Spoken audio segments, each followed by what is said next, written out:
Politics நேயர்களுக்கு வணக்கம். நான் நிவேதிதா சந்திரசேகர். இன்னைக்கு டிஎன் போல்ஸ் 2026ல இப்போ நம்ம பார்க்க போற தொகுதி மணப்பாறை.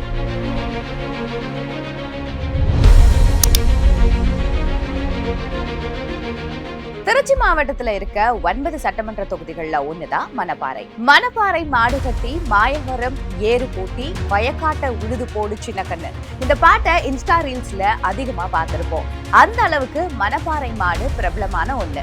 இன்னைக்கு கூட மணப்பாறை மாட்டு சந்தையில ஒரே நாள்ல பல கோடி ரூபாய் வர்த்தகம் நடந்துகிட்டு வருது. அதே மாதிரி மணப்பாறை முறுக்கு ரொம்பவே பிரபலம். இந்த தொகுதியில காய்கறி, சிறுதானியங்கள், மலர் சாகுபடி ஆகிய விவசாயம் சார்ந்த தொழில்கள் மக்களோட வாழ்வாதாரமா இருக்கு.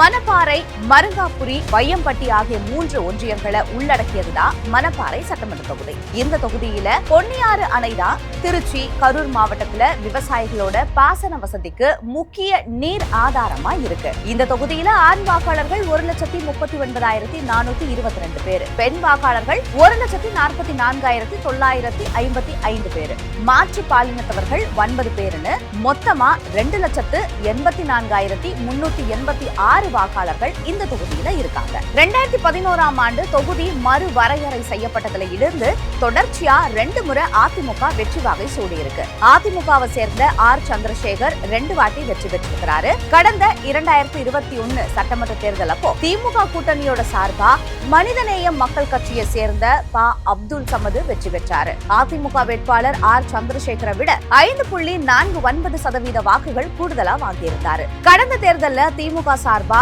இந்த தொகுதியில இருக்கக்கூடிய பொன்னியாறு அணைக்கு காவிரியில இருந்து பம்பிங் முறையில தண்ணீர் கொண்டு வரும் திட்டத்தை நிறைவேற்றுவேன் அப்படின்னு வாக்குறுதி அளிச்சாரு. அதை நிறைவேற்றல. காய்கனி குளிர்பதன கிடங்கு அமைச்சு தருவேன், அடிப்படை வசதிகளை மேம்படுத்துவேன், மணப்பாறைக்கு புறவழிச்சாலை கொண்டு வருவேன் அப்படிங்கிற வாக்குறுதிகளையும் திமுக கூட்டணியில உள்ள சட்டமன்ற உறுப்பினர் அப்துல் சமது காத்துல பறக்க விட்டுட்டாரு. அது மட்டும் இல்லாம மணப்பாறை மாட்டு சந்தையை மேம்படுத்துவேன் அப்படின்னு சொன்னதையும் செய்யல அப்படிங்கிற குற்றச்சாட்டு இந்த தொகுதி மக்கள் கிட்ட இருக்கு. தொகுதி மக்களோட 40 ஆண்டு கால கோரிக்கையான அரசு கலை மற்றும் அறிவியல் கல்லூரி கொண்டு வரப்பட்டுச்சு. வையம்பட்டியில ITI அறிவிக்கப்பட்டிருக்குது.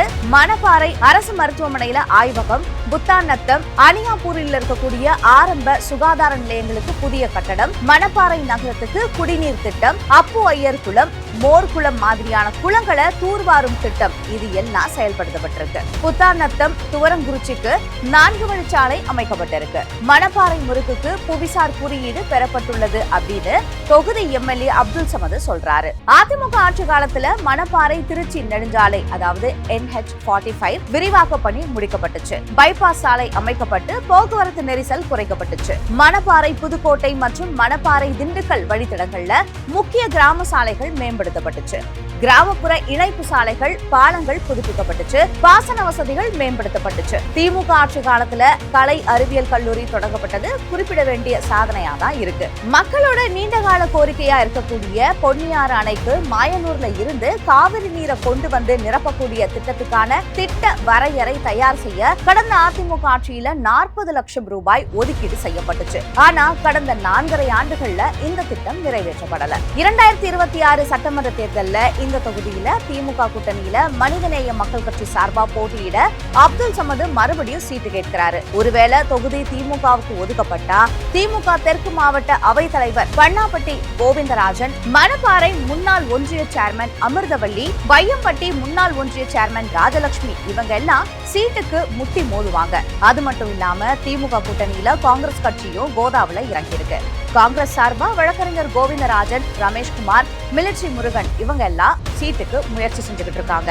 அதிமுக சார்பா முன்னாள் MLA ரா சந்திரசேகர், மருத்துவர் விஜயகுமார், முன்னாள் MLA சின்னசாமி இவங்க எல்லாம் சீட்டு கேட்கிறாங்க. திமுக கூட்டணியில தொகுதி பங்கீடு தொடர்பா பிளவு ஏற்படக்கூடிய வாய்ப்பு இருக்கிறதா சொல்லப்படுது. இதனால சிறுபான்மையினர் ஓட்டுகள் சிதறக்கூடிய வாய்ப்புகளும் இருக்கு. இதனால திமுகவுக்கு பின்னடைவு ஏற்படக்கூடிய மிகப்பெரிய வாய்ப்பும் இருக்கு.